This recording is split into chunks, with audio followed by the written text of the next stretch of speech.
வணக்கம். அதாவது தென்காசி மாவட்டம் இலத்தூர் காவல் நிலையத்திற்குட்பட்ட பகுதியான ஒரே வளாகத்தில் பள்ளி மற்றும் கல்லூரி செயல்பட்டு வருகிறது. இந்த நிலையில் தனியார் பள்ளியில் நல்லமணி யாதவா பணிபுரியும் ஊழியர் ஒருவரை இளைஞர் கத்தியால் கழுத்து பகுதியில் குத்தியுள்ளார்.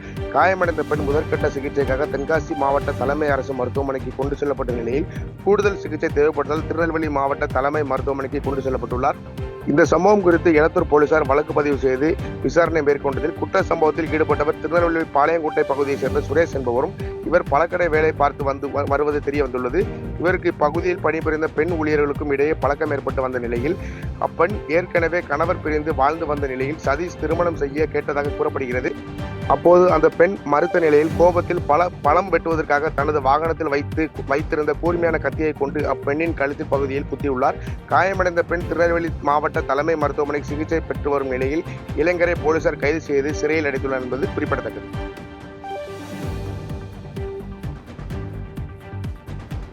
செய்திகளை உடனுக்குடன் தெரிந்து கொள்ள கீழ்கண்ட கேபிள் மற்றும் டிடிஎச் நெட்வொர்க்குகளில் எம்நாடு செய்தி தொலைக்காட்சியை காணுங்கள்.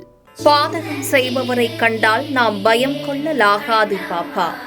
மோதி மிதித்துவிடு பாப்பா, அவர் முகத்தில் உமிழ்ந்துவிடு பாப்பா. அண்மை செய்திகளை உடனுக்குடன் தெரிந்து கொள்ள இணைந்திருங்கள் எம்நாடு தொலைக்காட்சியுடன்.